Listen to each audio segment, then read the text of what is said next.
सभी दोस्तों को राम राम नमस्ते। दोस्तों, आज हम सुनाने जा रहे हैं मार्कंडेय पुराण।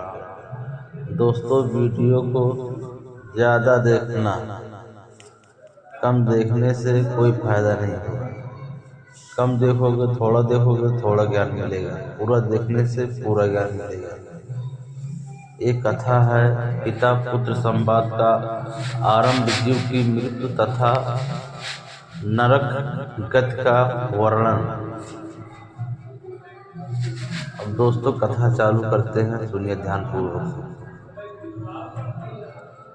जैमिनी ने पूछा, श्रेष्ठ पंछियों, प्राणियों की उत्पत्ति और लय कहाँ होते हैं? इस विषय में मुझे संदेह है। मेरे प्रश्न के अनुसार आप लोग इसका समाधान करें। जीव कैसे जन्म लेता है,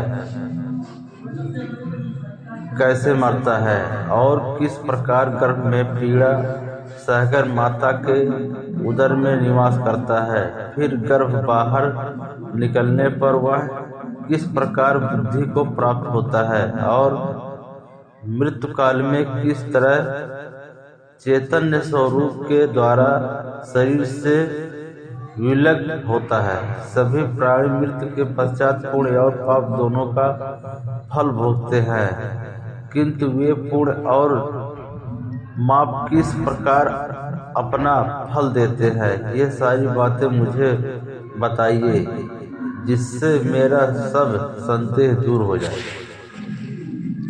पंछी बोले, महर्षि, आपने हम लोगों पर बहुत बड़े प्रश्न का भार रख दिया है। इसकी कहीं तुलना नहीं है। महाभाग, इस विषय में एक प्राचीन वृत्तांत सुनिए। पूर्व काल में एक परम बुद्धिमान भृगुवंशी ब्राह्मण थे। उनके सुमति नाम का एक पुत्र था। वह बड़ा ही शांत और जड़ रूप में रहने वाला था। उपनयन संस्कार ही जाने के बाद उस बालक से उसके पिता ने कहा, सुनते, तुम सभी वेदों को क्रम से यादोपांत पढ़ो, गुरु की सेवा में लगे रहो और शिक्षा के अन्न का भोजन किया। अन्न का भोजन किया करो। इस प्रकार ब्रह्मचर्य की अवधि पूरी करके गृह आश्रम में प्रवेश करो और वहां उत्तम उत्तम यज्ञों का अनुष्ठान करके अपने मन के अनुरूप संतान उत्पन्न करो।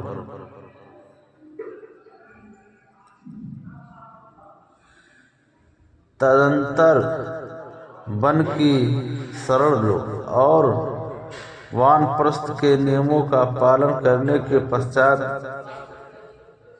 परिग्रह रहित सर्वस्वत्यागी सन्यासी हो जाओ। ऐसा करने से तुम्हें उस ब्रह्मा की प्राप्ति होगी, जहां जाकर तुम शौक से मुक्त हो जाओगे। इस प्रकार अनेकों बार कहने पर भी सुमति जड़ होने के कारण कुछ भी नहीं बोलता था। पिता की स्नेहवश बार बार अनेक प्रकार से ये बातें उसके सामने रखते थे। उन्होंने पुत्र प्रेम के कारण मीठी बाड़ी में अनेक बार उसे लोभ दिखाया। इस प्रकार उनके बार बार कहने पर एक दिन सुमति ने हंसकर कहा, पिताजी, आज आप जो उपदेश दे रहे हैं उसका मैंने बहुत बार अभ्यास किया है। इसी प्रकार दूसरे दूसरे शास्त्रों और भांति भौतिक की शिल्प कला को भी सेवन किया है। इस समय मुझे अपने 10,000 से भी अधिक जन्म स्मरण हो आए हैं। खेद, संतोष, क्षय, वृद्धि और उदय का भी मैंने बहुत अनुभव किया है। शत्रु, मित्र और पत्नी के संयोग वियोग भी मुझे देखने को मिले हैं। अनेक प्रकार के माता पिता के भी दर्शन हुए हैं। मैंने हजारों बार सुख और दुख भोगे हैं। कितनी ही स्त्रियों के विष्ठा और मूत्र से भरे हुए गर्भ में निवास किया है।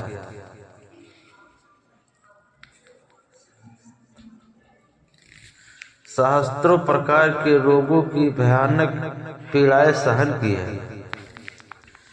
गर्भावस्थाओं में मैंने जो अनेकों प्रकार के दुख भोगे हैं, बचपन, जवानी और बुढ़ापे में भी जो कलेश सहन किए हैं, वह सब मुझे याद आ रहे हैं। ब्राह्मण, क्षत्रिय, वैश्य और शूद्रों की योनियों में, फिर पशु, मृग, कीट और पंछियों की योनियों में, तथा राजसेवकों एवं युद्ध में पराक्रम दिखाने वाले राजाओं के घरों में भी मेरे कई बार जन्म हो चुके हैं।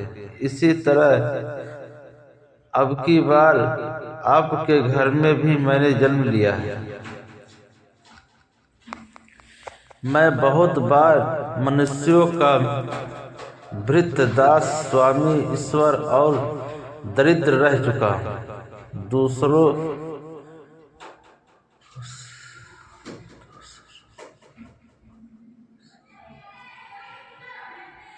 दूसरों ने मुझे और मैंने दूसरों को अनेक बार दान दिए हैं। पिता, माता, सुहृद, भाई और स्त्री इत्यादि के कारण कई बार संतुष्ट हुआ हूँ और कई बार दीन होकर रोते हुए मुझे आंसुओं से मुंह धोना पड़ा है। पिताजी, यूं ही इस संसार कर्म में भटकते हुए मैंने जब वह यज्ञ प्राप्त किया है जो मोक्ष का प्राप्ति करने वाला है, उस ज्ञान को प्राप्त कर लेने पर अब यह ऋक, यजु और साम वेदोक्त समस्त क्रियाकलाप गुण शून्य दिखाई देने के कारण मुझे अच्छा नहीं लगता। अंत जब ज्ञान प्राप्त हो गया, तय वेदों से मुझे क्या प्रयोजन है।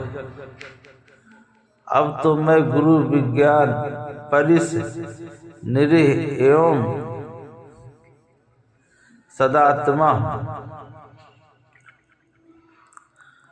अंत 6 प्रकार के भाव, विकार, जन्म, सत्ता, वृद्धि, परिणाम, क्षय और नाश, दुख, सुख, हर्ष, राग तथा संपूर्ण गुणों से वर्जित उस परम पद रूप ब्रह्मा को प्राप्त हो जाऊंगा। पिताजी, जो राग, हर्ष, भय, उद्वेग, क्रोध, अमर्ष और वृद्धावस्था से व्याप्त है तथा कुत्ते, मृग आदि को योनि में बांधने वाले सैकड़ों बंधनों से युद्ध है, उस दुख को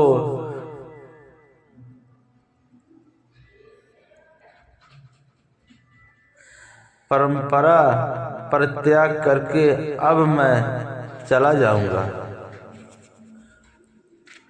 पुत्र की यह बात सुनकर महाभाग पिता का हृदय प्रसन्नता से भर गया।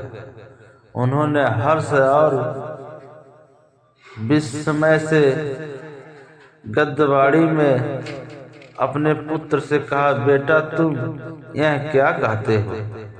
तुम्हें कहाँ से ज्ञान प्राप्त हो गया? पहले तुम में जड़ता क्यों थी, और इस समय ज्ञान कहाँ से जग उठा? क्या यह मुनियों अथवा देवताओं के दिए हुए शाप का विकार था, जिससे पहले तुम्हारा ज्ञान छिप गया था और इस समय पुत्र प्रकट हो गया है? मैं यह सारा रहस्य सुनना चाहता हूँ। इसके लिए मेरे मन में बड़ा कौतूहल है। बेटा, तुम पर पहले जो कुछ बीत चुका है वह सब मुझे बताओ। पुत्र ने कहा, पिताजी, मेरा जो यह सुख और दुख देने वाला पूर्व वृत्तांत है उसे सुनिए। इस जन्म के पहले पूर्व जन्म में मैं जो कुछ था वह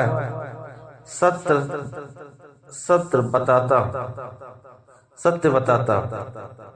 पूर्व काल में मैं परमात्मा के ध्यान में मन लगाने वाला एक ब्राह्मण था।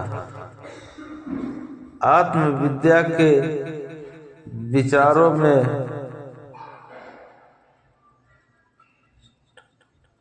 पराकाष्ठ को पहुंचा हुआ था। मैं सदा योग साधन में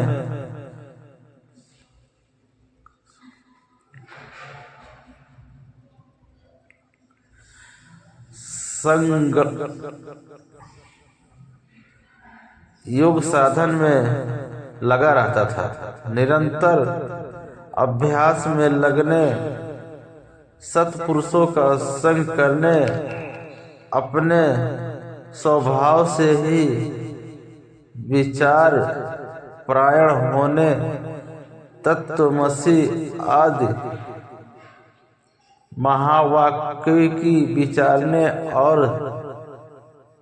तत्पदार्थ के शोधन करने आदि के कारण उस परमात्मत्व में ही मेरी परम प्रीति हो गई। फिर मैं शिष्यांक संदेह का निवारण करने वाला आचार्य बन गया। फिर बहुत समय पश्चात मैं एकांत सेवी हो गया, किंतु देवात्म अज्ञान से श्रद्धाव का नाश हो जाने के कारण प्रमाद में पड़कर मेरी मृत्यु हो गई।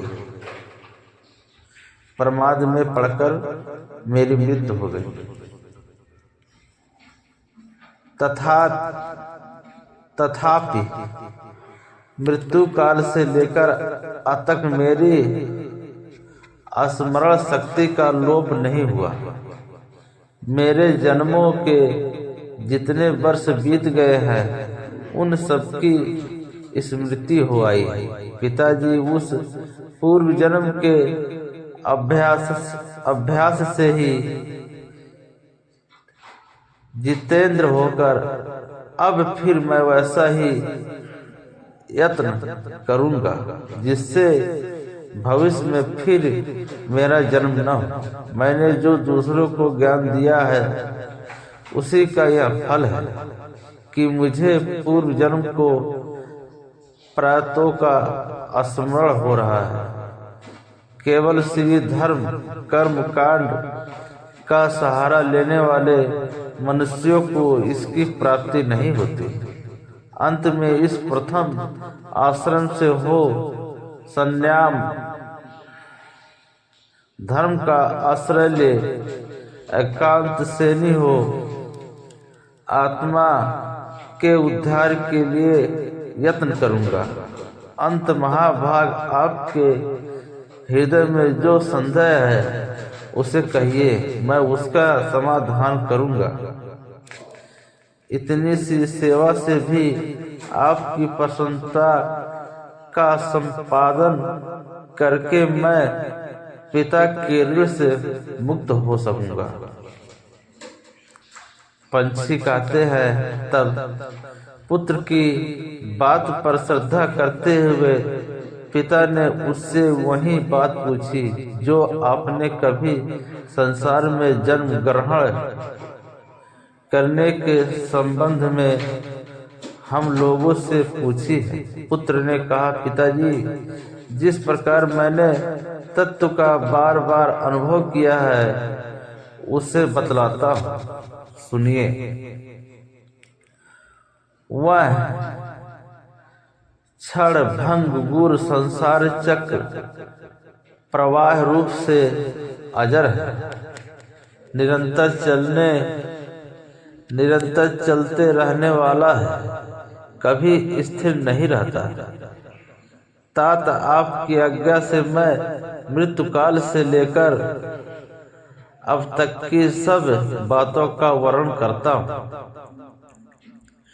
शरीर में जो गर्मी या पित्त है वह त्रिवायु से प्रेरित होकर जब अत्यंत कुपित हो जाता है उस समय बिना ईंधन के ही उदित हुई अग्नि की भांति बढ़कर मर्म स्थानों को विदीर्ण कर देता है।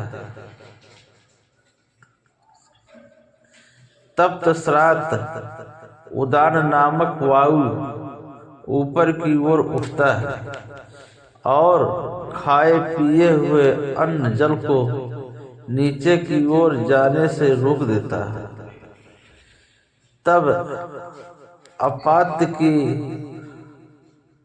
अवस्था में भी उसी को प्रसन्नता रहती है। जिसने पहले जल अन्न एक एवं रस का दान किया है, जिस पुरुष ने श्रद्धा से पवित्र किए हुए अंतकरण के द्वारा पहले अन्नदान किया है, वह उस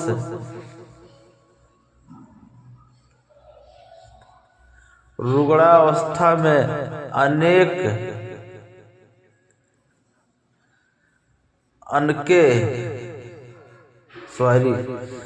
के बिना भी तृष्णा लाभ करता है।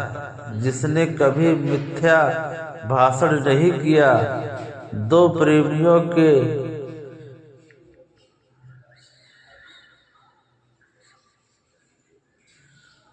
पारस्परिक प्रेम में बाधा नहीं डाली तथा जो आस्तिक और श्रद्धालु है वह सुख पूर्वक मृत्यु को प्राप्त होता है। जो देवता और ब्राह्मणों की पूजा में संलग्न रहते हैं, किसी की निंदा नहीं करते तथा सात्विक, उदार और लज्जाशील होते हैं, ऐसे मनुष्यों को मृत्यु के समय कष्ट नहीं होता। जो कामना से, क्रोध से अथवा देश के कारण धर्म का त्याग नहीं करता, शास्त्रों आज्ञा का पालन करने वाला तथा सौम्य होता है, उसकी मृत्यु भी सुख में होती है। जिन्होंने कभी जल का दान नहीं किया है, उन मनुष्यों को मृत्युकाल उपस्थित होने पर अधिक जलन होती है तथा अन्नदान न करने वालों को उस समय भूख का भारी कष्ट भोगना पड़ता है। जो लोग जाड़े के दिनों में लकड़ी दान करते हैं, वे शीत के कष्टों को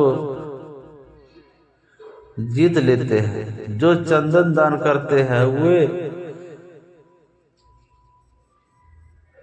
ताप पर विजय पाते हैं तथा जो किसी भी जीव को उद्वेग नहीं पहुंचाते, वे मृत्युकाल में प्राणघातनी वेदना का अनुभव नहीं करते। मोह और अज्ञात फैलाने वाले लोग महान भय को प्राप्त होते हैं।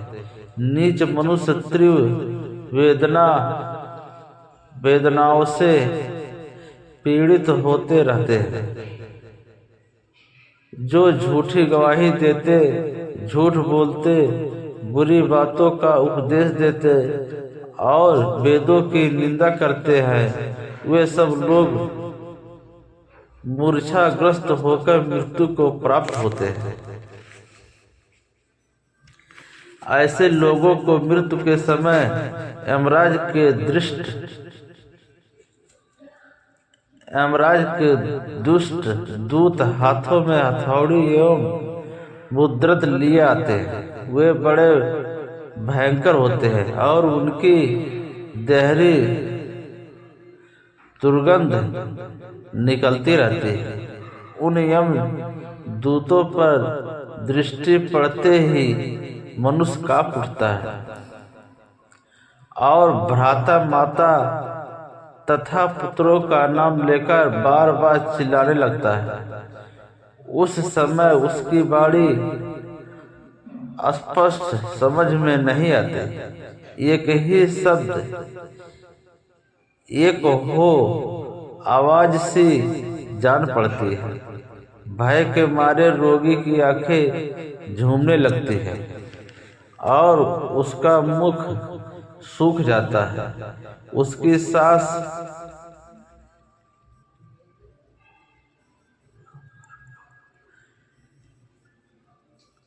सांस कपर को उठने लगती है। दृष्टि की शक्ति भी नहीं हो जाती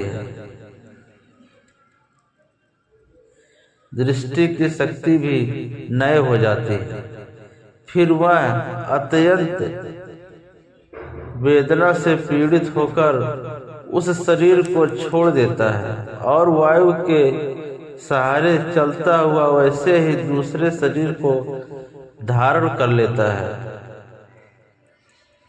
जो रूप, रंग और अवस्था में पहले शरीर के समान ही होता है।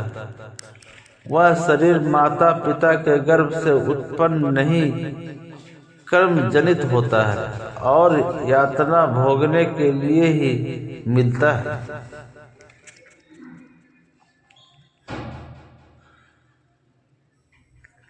तदनंतर यमराज के दूत शीघ्र ही उसे दारुण पासों से बांध लेते हैं और डंडी की मार से व्याकुल करते हुए दक्षिण दिशा की ओर खींच ले जाते हैं। उस मार्ग पर कहीं तो कुश जमे होते हैं, कहीं कांटे फैले होते हैं, कहीं बाबी को मिट्टियाँ जमी होती है, कहीं लोहे की कीलें गड़ी होती है और कहीं पथरीली भूमि होने के कारण वह पथ अत्यंत कठोर जान पड़ता है। कहीं जलती हुई आग की लपटें मिलती है तो कहीं सैकड़ों गड्ढों के कारण वह मार्ग अत्यंत दुर्गम प्रतीत होता है। कहीं सूर्य इतने तपते हैं कि उस शहरों में जाने त्राला जीव उनकी किरणों से जलने लगता है। ऐसे पथ से यमराज के दूत उसे घसीट कर ले जाते हैं। वे दूत घोर शब्द करने के कारण अत्यंत भयंकर जान पड़ते हैं। जिस समय वे जीवों को घसीट कर ले जाते हैं, सैकड़ों गोदड़ियां जुटकर उसके शरीर को नोच नोच कर खाने लगते हैं।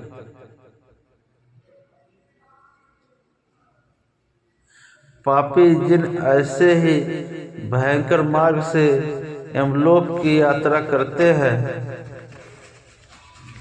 जो मनुष्य छाता, जूता, वस्त्र और अन्न दान करने वाले होते हैं, वे उस मार्ग पर सुख से यात्रा करते हैं।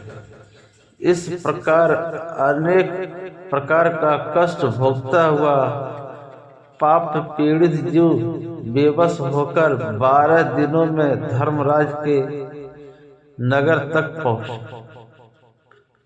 तक पहुंचाया जाता है। उसके यातना में शरीर के जलाए जाने पर जीव स्वयं भी अत्यंत दाह का अनुभव करता है। उसी प्रकार मारे और काटे जाने पर भी उसे अत्यंत भयंकर वेदना होती है।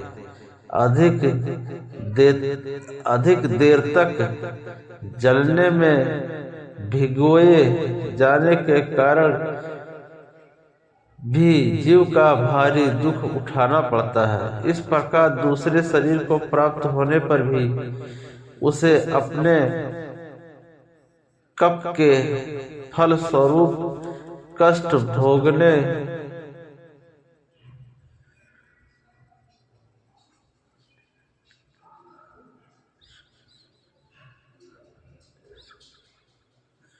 भोगने सोसे बांध लेते हैं और डंडी की मार से व्याकुल करते हुए दक्षिण दिशा की ओर खींच ले जाते हैं। उस मार्ग पर कहीं तो कुश जमे होते हैं, कहीं कांटे फैले होते हैं, कहीं बाबी की मिट्टियां जमी होती है, कहीं लोहे की कीलें गड़ी होती है और कहीं पथरीली भूमि होने के कारण वह पथ अत्यंत कठोर जान पड़ता है। कहीं जलती हुई आग की लपटें मिलती है तो कहीं सैकड़ों गड्ढों के कारण वह मार्ग अत्यंत दुर्गम प्रतीत होता है। कहीं सूर्य इतने तपते हैं कि उस शहर में जाने वाला त्रला जीव उनकी किरणों से जलने लगता है। ऐसे पथ से यमराज के दूत उसे घसीट कर ले जाते हैं। वे दूत घोर शब्द करने के कारण अत्यंत भयंकर जान पड़ते हैं। जिस समय वे जीव को घसीट कर ले जाते हैं, सैकड़ों गोदड़ियां जुटकर उसके शरीर को नोच नोच कर खाने लगती है। पापी जिन ऐसे ही भयंकर मार्ग से यमलोक की यात्रा करते हैं, जो मनुष्य छाता जूता वस्त्र दान करते हैं, वैसे मार्ग पर सुख से यात्रा करते हैं।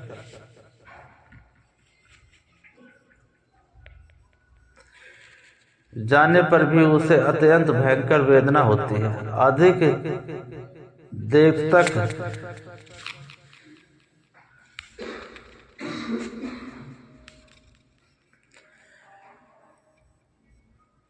शरीर को प्राप्त होने पर भी उसे अपने कप के फल स्वरूप कष्ट भोगने पड़ते हैं। उसके भाई बंद जो तिल और जल की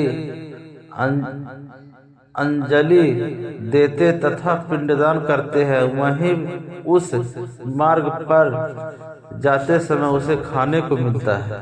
भाई बंधु यदि सोच के भीतर तेल लगावे और उबटन मलवावे तो उससे जीव का पोषण किया जाता है, अर्थात वह मैल ही उन्हें खानी पड़ती है। अंत ये वस्तुएं वर्जित है। इसी प्रकार बांधवगण जो कुछ खाते पीते हैं वह मृतक जीव को मिलता है। अंत उन्हें भोजन की शुद्धि पर भी ध्यान रखना चाहिए। यदि भाई बंद भूमि पर शयन करे तो उससे जीव को कष्ट नहीं होता, और यदि वे उसके निमित्त दान करे तो उससे मृत जीव को बड़ी तृष्टि होती है। यमदूत जब उसे साथ लेकर जाते हैं तो वह 12 दिनों तक अपने घर की ओर देखता रहता है। उस समय पृथ्वी पर उसके निमित्त जो जल और पिंड दिए जाते हैं उन्हीं का वह उपयोग करता है। मृत्यु से 12 दिन बीतने के पश्चात यमपुरी की ओर खींचकर ले जाया जाता है। जाने वाला जीव अपने सामने यमराज के नगर को देखता है, जो बड़ा हो भयानक है। उस नगर में पहुंचने पर उसे मृत्युकाल और अनंत आदि के बीच में बैठे हुए यमराज का दर्शन होता है, जो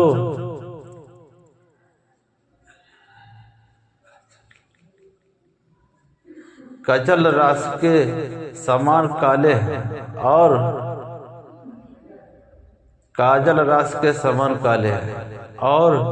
अत्यंत क्रोध से लाल लाल आंखें किए रहते हैं।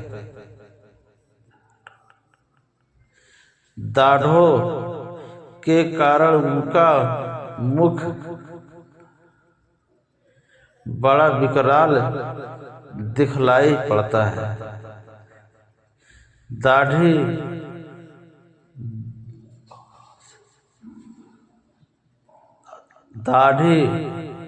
भवन युक्त उनको आकृति बड़ा भयानक है। वे कुरूप, भीषण और टेढ़े मेढ़े सैकड़ों रोगों से घिरे रहते हैं। उनकी भुजाएं विशाल हैं। उनके एक हाथ में यमदंड और दूसरे में पाश है। देखने में वे बड़े भयानक प्रतीत होते हैं। पापी जीव उन्हों की बताई हुई शुभाशुभ गति को प्राप्त होता है। झूठी गवाही देने और झूठ बोलने वाला मनुष्य गौरव नरक में जाता है। अब मैं गौरव का स्वरूप बतलाता हूँ, आप ध्यान देकर उसे सुने। गौरव नरक की लंबाई चौड़ाई 2000 योजन की है।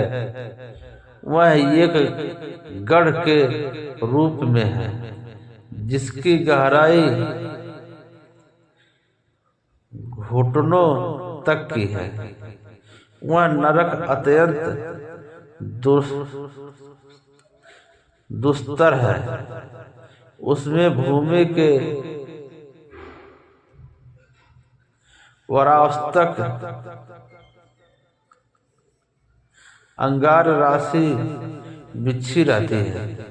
उसके भीतर की भूमि दहकते हुए अंगार से बहुत तपी होती है। सारा नरक तीव्र वेग से प्रज्वलित होता रहता है। उसी के भीतर यमराज के दूत पापी मनुष्यों को डाल देते हैं। वह धधकती हुई आग में जब जलने लगता है तो इधर उधर दौड़ता है, किंतु पग आग पर उसका पैर जल भूनकर राख हो जाता है। वह दिन रात में कभी एक बार पैर उठाने और रखने में असमर्थ होता है। इस प्रकार सहस्त्रों योजन पार करने पर वह उससे छुटकारा पाता है। फिर दूसरे पापों की शुद्धि के लिए उसे वैसे ही अन्य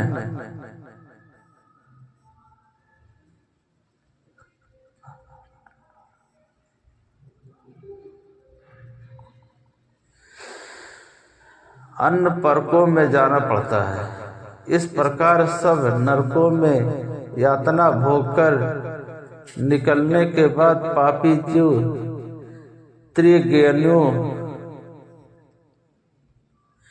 त्रिगणों में जन्म लेता है। कर्मन से कीड़े मकोड़े, पतंग, हिंसक जीन, मच्छर, हाथी, वृक्ष आदि, गौ, अश्व तथा अन्याय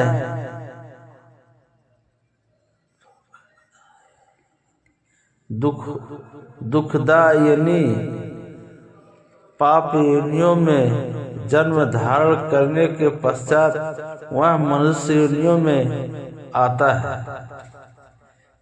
उसमें भी वह कुरूप, कुबड़ा, नाटा और चाड़डाल आदि होता है। फिर अवशिष्ट पाप और पुण्य से युक्त हो जाता है। वह क्रमश से ऊंचे चढ़ने वाली योनियों में जन्म लेता है। शूद्र, वैश्य, क्षत्रिय, ब्राह्मण, देवता तथा इंद्र आदि के रूप में उत्पन्न होता है। इस प्रकार पाप करने वाले जीव नरकों में नीचे गिरते हैं। अब पुण्यात्मा जीव जिस प्रकार यात्रा करते हैं उसको सुनिए। वे पुण्यात्मा मनुष्य धर्मराज की बताई हुई पुण्यमयी गति को प्राप्त होते हैं। उनके साथ गंधर्व गीत गाते चलते हैं, अप्सराएं नृत्य करती रहती हैं तथा वे भांति भांति के दिव्य आभूषणों से सुशोभित हो सुंदर विमानों पर बैठकर यात्रा करते हैं। वहां से पृथ्वी पर आने पर वे राजाओं तथा अन्य महात्माओं के कुल में जन्म लेते हैं और सदाचार का पालन करते हैं। वहां उन्हें श्रेष्ठ भोग प्राप्त होते हैं। तदंतर शरीर त्यागने के बाद वे पुनः स्वर्ग आदि ऊपर के लोकों में जाते हैं। ऊपर के लोकों में होने वाली गति को आरोहणी कहते हैं। फिर वहां से पूर्ण भोग के पश्चात जो मृत्यु लोक में उतरना होता है वह अवरोहणी गति है। इस अवरोहणी गति को प्राप्त होने पर मनुष्य फिर पहले को ही भांति आरोहणी गति को प्राप्त होते हैं। महर्षि जोग की जिस प्रकार मृत्यु होती है